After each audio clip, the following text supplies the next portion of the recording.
Gosh, I first became conscious that I was white probably when I was 9 years old, um, and that meant something.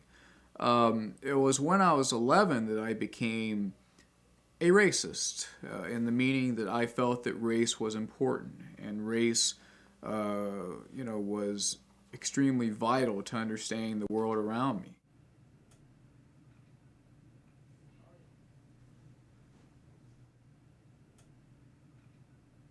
If the races have not contributed equally to this world, they are not, by definition, equal to one another. I read a lot of history. I read about technology. I read the encyclopedia. I don't know if I read the whole thing, but I read much of it. And I discovered that 99% of all that which is of worth in this world came from white people. When I was 9 years old and a black had moved to my neighborhood and was on the playground, and I felt that that was wrong. I felt it was just not right. That it almost was like he was an intruder upon an area that was for my people and my people alone. In fact, and this is something that I don't talk about very often because, well, it just never comes up. The first time I saw a black on my playground, I threw a kickball at him because it was just it just didn't belong. And nobody had been teaching me to feel that way. It was just an instinct.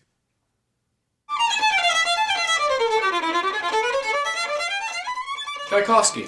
Yeah, yeah. I like the Russian Passion. German, Irish, and English myself, but of course I like Beethoven too. I like Mozart, and I like Strauss, Ricard, and Johann. I like many of them, but probably Tchaikovsky is my favorite.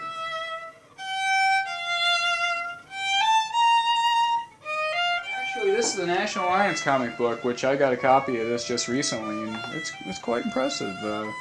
Um, Basically deals with the plight of white students in school. Symbolism of the flag is as follows: the W stands for the white race, the crown stands for the fact that we are the elite of nature's realm. The halo represents our belief that our bloodlines are holy and sacred. My name is Matthew F. Hale. I'm 30 years old. I was born here in East Peoria, Illinois. Actually in Peoria, Illinois, but that's where the only hospitals are at, so came across the river and lived here most of my life, except for my tenure at law school. I graduated from Bradley University with a political science degree. I studied music as well. I graduated from Southern Illinois University in 1998 with a law degree. Passed the bar exam, but was denied my law license based on what I do, essentially, and that is preach the message of white racial loyalty. I talk with friends about it, and also talk with my father about it. He knew what I was reading, and he was somewhat impressed that I had such a serious mind at a young age, and I did. While my peers were watching Bugs Bunny and Friends, I was reading Mein Kampf, reading The Rise and Fall of the Third Reich, etc. Now, my peers I would speak with about these matters, and some of them agreed. I didn't find it difficult to find people in seventh grade, as I was in eighth grade, who agreed. We even formed a little group called the New Reich when I was in eighth grade, and just a little social group basically. Didn't have any, real literature or anything like that, but we talked to people and say, yeah, this was neat, and we'd have pictures of the Nazis and everything. We'd show people and that kind of thing. And people were always, the students, the kids were, as I was, somewhat attracted to it. The symbolism, the order, the uniforms, that's attractive for a young person.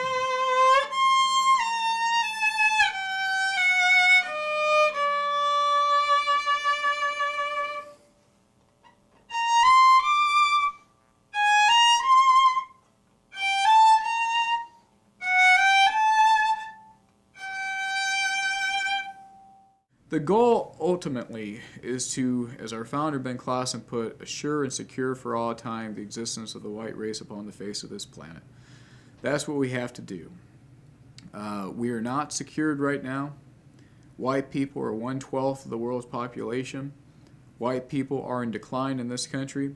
Even Time Magazine, the census, and other people say that, hey, in 50 years, white people will be a minority in America. I don't want to be a minority. And a lot of white people, if they really think of it that way, they wouldn't want to be a minority. Who would want to be a minority when supposedly being a minority is really bad? We should have total separation. We don't bother the blacks, they don't bother us. We don't bother the Orientals, they don't bother us. We don't bother the Arabs, they don't bother us. That kind of thing. No, we don't advocate elimination of the other races, extermination of the other races. It's a very impractical concept, if nothing else. We don't want bloodshed between the races. We want to just completely be separate from them so that we can preserve our culture, we can preserve our language, we can preserve our way of life, and we can preserve our genes as white people. We think that that in itself is a worthy goal, to make sure that white people remain white.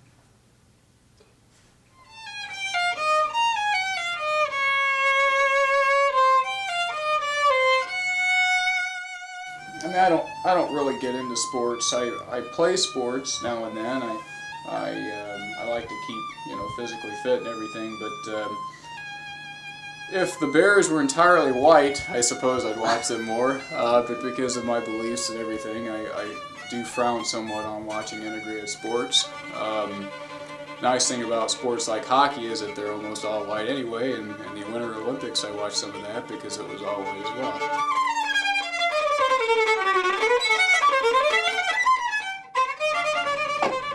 I'm going to run for city council next year here in East Peoria, and it's going to be quite an event. I think I have a good chance of winning.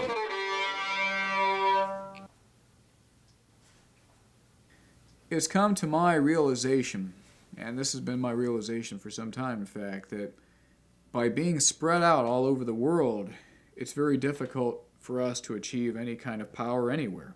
If we're all spread out, we're always a minuscule minority in the communities in which we live.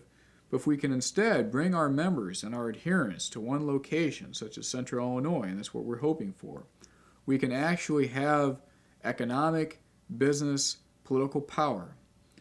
And by having that, we can show the world that yes, we can win. We can achieve our aims in one place. And if we can achieve our aims in one place, we can achieve our aims in other places.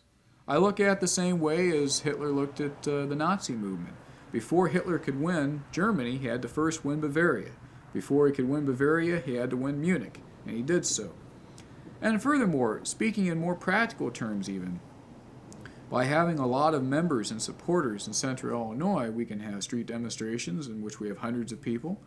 We can have public meetings in which we're having domination over the event, essentially. We can show the people, the masses watching or viewing us, that we're not so few, that we're not a fringe group, that, hey, just imagine the idea, just driving down the street, you don't know what's going on, all of a sudden you see like 500 people downtown with our flag waving. That would be powerful. Why are we here? We are here because we love white people, our people. We're here because we love white children, our children.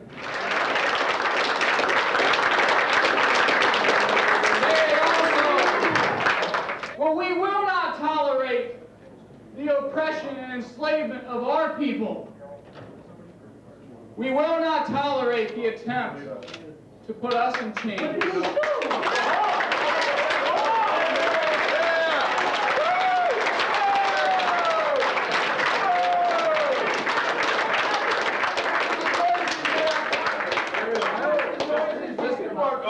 I didn't do anything, man! What's your problem? There is no invective, there is no force that can stop an idea whose come.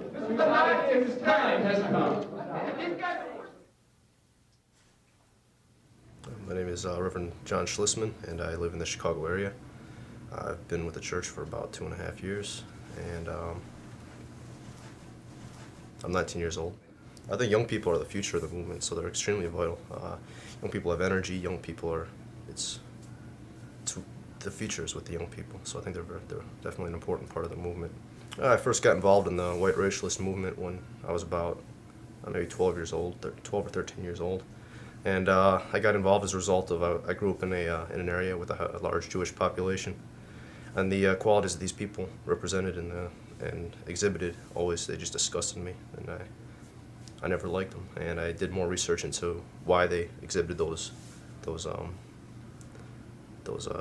basically attitudes and ideas, and just the general ideas that they're very stuck up. They'll stab you in the back. You know, they're not very honest people. They're just scumballs. In Chicago, for example, I have many friends who live in Chicago and have gone through the Chicago public school system. And the Chicago public school system is so bad that it's very, very hard for a white guy to deal with all the niggers and everything else that getting beat up every day for their money, and it's really bad. A lot of literature has been distributed by him. He's been at all the public meetings, and the public meetings are something that we very much believe in, preaching to the masses, trying to get the masses there, and telling them the truth. So yes, we are a family in a sense. We are a cohesive whole. I lead the church, and I try to provide our members with a lot of guidance and a lot of direction, but more than anything, inspire them. That's my main goal and aspiration, is to inspire our membership and our supporters to do their duty. I think in some ways, when it comes to me personally, and maybe we should wait for that. Maybe it'll be Reverend Schlissman, hopefully, saying he's just about here. Nice green collar. So. Hi, you.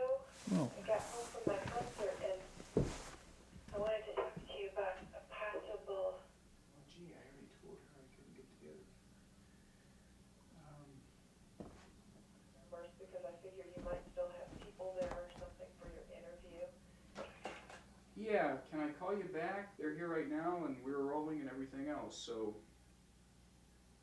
that's okay. No, I'm waiting on Reverend Schlissman. He hasn't made it yet, so I have the phone on, but that's okay.